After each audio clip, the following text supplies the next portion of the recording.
টঙ্গীতে একটি কেমিক্যাল কোম্পানিতে আগুন নেভাতে গিয়ে নেত্রকোনা জেলার কেন্দুয়া উপজেলার পিজাহাতি গ্রামের শামীম আহমেদ শহীদ হয়েছেন। তার মরদেহ গ্রামের বাড়িতে নিয়ে আসা হলে পুরো গ্রাম জুড়ে শোকের ছায়া নেমে এসেছে। বুধবার সকালে শহীদ শামীম আহমেদের গার্ড অব অনার প্রদান করেছেন কেন্দুয়া উপজেলা প্রশাসন।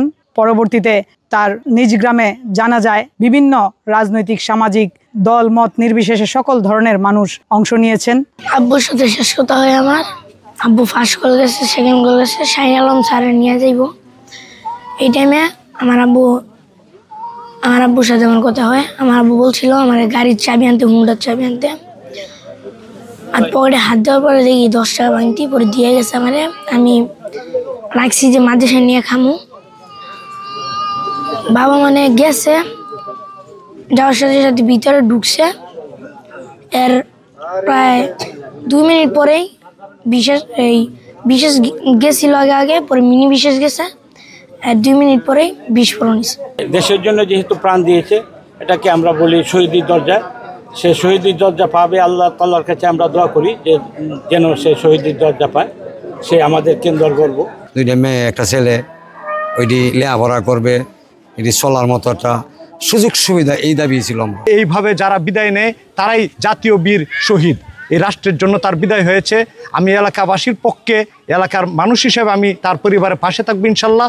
আর রাষ্ট্রের কাছে দাবি জানাই যে যতদিন তার পরিবার থাকবে না থাকবে, শামীমের নাম যেন রাষ্ট্র এভাবে স্মরণ করে এবং এই পরিবারের পাশে যেন রাষ্ট্র দাঁড়ায়। কেন্দ্রবাসী হিসেবে আমরা গর্বিত যে আমাদের একটা সন্তান এই শহীদের মর্যাদা আল্লাহ তাআলা তাকে দিয়েছেন, শিখিয়ে গেছেন যে মানুষ, মুসলমান শুধু নিজের জন্য বাঁচে না, মানুষকে বাঁচাতে যে শহীদ হয়। এবং আমরা ওয়াদা করছি এই পরিবার একা না, আমরা যারা এলাকাবাসী প্রত্যেকেই তাদের পরিবারের সাথে থাকবো, ভাই হিসাবে থাকবো, অভিভাবক হিসাবে থাকবো। এই আত্মত্যাগ এই রাষ্ট্র, ফায়ার সার্ভিস এবং সিভিল ডিফেন্স বিভাগ আজীবন স্মরণে রাখবে এবং আমাদের আগামী প্রজন্ম এই সাহসিকতার প্রতি শ্রদ্ধা জানিয়ে তারাও সাহসী ভূমিকা পালন করবেন। মানুষের জীবন বাঁচাতে গিয়ে নিজের জীবন বাজি রেখে তার জীবন দান করেছেন। এটি রাষ্ট্রের জন্য একটি শোকের দিন।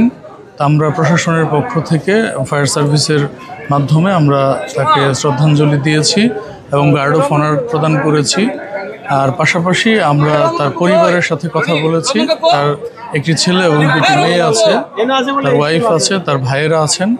তা আমরা তাদের পাশে আছি এবং যে কোনো ধরনের পরিস্থিতিতে আমরা এই পরিবারটির পাশে সবসময় থাকব। এই ঘটনায় আসলে পুরো এলাকা জুড়েই শোকের ছায়া নেমে এসেছে। পরিবারে থামছেই না কান্নার রোল। স্ত্রী এবং মা বারবার মূর্ছা যাচ্ছেন। রাষ্ট্রের সম্পদ লাগিয়া 10 জন বাঁচনের লাগে আমার ভোট গেছে, 10 লাগে আমার বুদ্ধি দিয়েছে, 10 লাগে আমার বুদ্ধি দিয়েছে। আমার টেনে 10 আমার নাতিরা তোমরা সাহায্য করবা, দেখবা, দেখশুন করবা, পরানি মাদের সাহায্য করবা একটু বাবা। সরকারের কাছে আমার একটাই দাবি, তারা যদি আমার পোলাপানের পিছনে দাঁড়ায় এবং তারা যদি আমাকে আর্থিকভাবে সহযোগিতা করে, তাইলে আমি এটাই চাই। আমি আর কোনো কিছু চাই না। আমার যা গেছে তো গেছি, এখন তো আমার এই পোলাপান নিয়ে বাঁচতে হবে। 6 ছেলের মধ্যে এই শহীদ শামীম আহমেদ সহ 2 ছেলে এখন জান্নাতবাসী। তার এই ছেলেটিই ছিল একমাত্র পরিজনের ভরসা। শামীম আহমেদের 3টি সন্তান রয়েছে। এলাকাবাসী এবং স্থানীয়রা সকলেই বলছেন সরকারকে এই শহীদ যোদ্ধার পরিবারের পাশে থাকবার জন্য। আলপনা বেগম, সময় সংবাদ, নেত্রকোনা।